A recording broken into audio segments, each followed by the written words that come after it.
Like so many things in programming, there's about a million ways to save data persistently, and PlayerPrefs is not one of them. The reasons are going to be discussed in this video. Instead of just listing out all of the drawbacks for PlayerPrefs, we're actually going to learn how to save data with them. And then after you've actually learned how this works, we're going to see during development already that there's going to be a few drawbacks. And then I'm also going to explain why using PlayerPrefs is just a very, very bad idea for any persistent data that pertains to your game state, player data, or your progress inside of a game. The first thing that we're going to need is some data to save. We're going to create a new folder inside of our scripts folder called data, and this will hold both the data class as well as the class that is going to have the PlayerPrefs saving methods. We're going to call the data class the PlayerData, and then a second class, and we're going to call that the PlayerPrefs saving. Let's first of all open up the PlayerData class. Now we're actually not going to need any of the methods, and we're also not going to need the model behavior in here, so this is going to be a normal C# class. We're going to have 4 different fields. Those are going to be name, which is a string, then a public float health, we're going to have a public float mana, and a public int, which is going to be level. This should represent sort of a player data inside of a game. You could imagine maybe an RPG where these would be some of the variables that a player might have. We also want a constructor. We can generate that by pressing Control dot and then generate constructor. Make sure that all of the members are actually picked and click OK. And then we have a new constructor here. The last thing that you want is a override for the string method, so we're just going to write override and then hit space, and then we can see that we have 3 methods to override, and we're going to double click on the toString method, and then instead of returning to base, we're actually going to return a new string of our own making, put a $sign in front of it. This will basically enable string interpolation, which is going to be really useful because then we can put in curly brackets, and inside of those curly brackets we can actually put in code. So for example, I can reference data from this actual object, and I don't have to constantly do string plus data, and I can basically do everything inside of the string. So name is at, and then I can say health, for example, HP with however much mana, so mana, which is could be mana, and then they have reached level, and then I could say level. I've also linked an article on string interpolation. If you're not familiar with it, can be really useful and is really nice to read as well. That's actually all we need for the player data class. Let's now go on to saving the data with the PlayerPrefs. Right, first of all, I'm going to rename our scene here to PlayerPrefs saving as well. I'm going to reload this. I'm going to create a new empty game object and call this PlayerPrefs saving as well. I'm going to center it at a 000 and then add the PlayerPrefs saving script to it.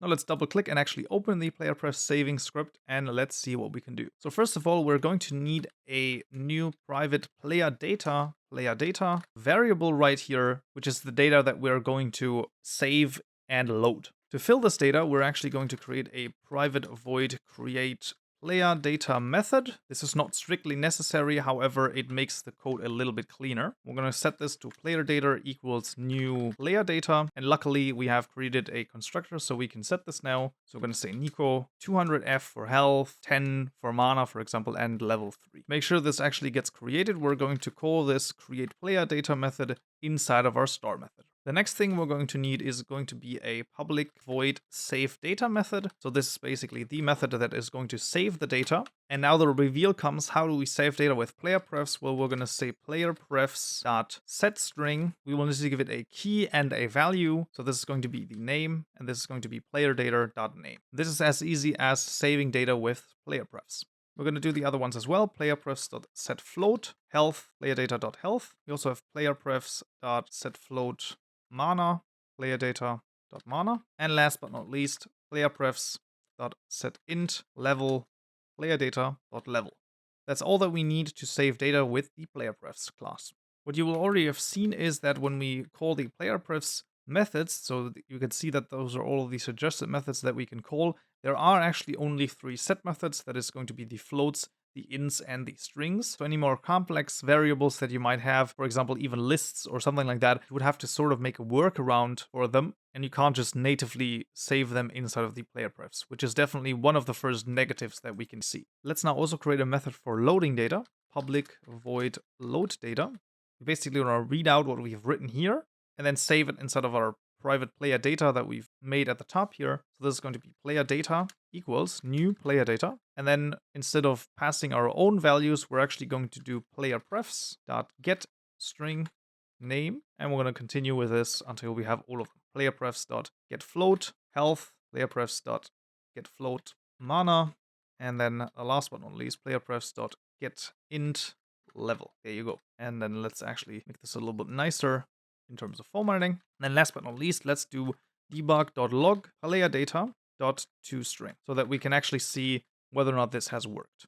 When you use the get methods for the PlayerPrefs, make sure that the string parameters are written correctly, because if there's a typo in there, then you will not get the correct variable back. So the idea is basically that PlayerPrefs in behind the scenes are sort of a key value pair system where you always have a string for the key and then some sort of value, either a string, a float, or an integer. Right, so that we can actually call this, we need to have some input here. So let's do inside of our update method input.getKeyDown keycode.s, and then let's call the SaveData method, and then for input.getKeyDown keycode.l for LoadData. And that should be everything that we need to do, and let's see if it worked. Right, once we start our game, if I press S, nothing really should happen because we didn't put anything visual in there. However, as soon as I press L, we should see something in the console appear. And there it is. Nico is at 200 HP with 10 mana. They have reached level 3. So that's pretty good. So it does actually load in what has been written. And now let's actually go into some issues why using PlayerPrefs to save game data is a bad idea. The first thing that we've seen is that we can only save string, float, and integer variables to the PlayerPrefs, meaning that it's not very versatile, especially if we have maybe big classes that hold our data. We would have to manually put in every one of those variables in there. And if you have to say 50, 100, 200, or over 1,000 variables, I mean, it's just too much wasted time and bad code, because making that all in the PlayerPrefs is madness. Another issue is, what if I maybe want to port my save? So let's say our saves have been done with the PlayerPrefs. We've actually somehow mangled together a 200 variable script where we can save the PlayerPrefs and all is working fine and it saves correctly. But I'm now moving PC. How can I get this? Well, tough luck, because PlayerPrefs are actually saved inside of the registry. So sharing saves or taking saves with you is going to be really, really difficult and also kind of annoying. PlayerPrefs should be used for, well, it's exactly in the name, right? PlayerPrefs, so the preferences of the player. Something like options menu, the size of the window, or preferred sound levels. If those things are lost, maybe that's a little annoying, but it's not as annoying as all of a sudden losing 30 hours worth of gameplay progress. You definitely should not use the PlayerPrefs for game progress, players' login data, or anything that you do not want to lose at any point at all.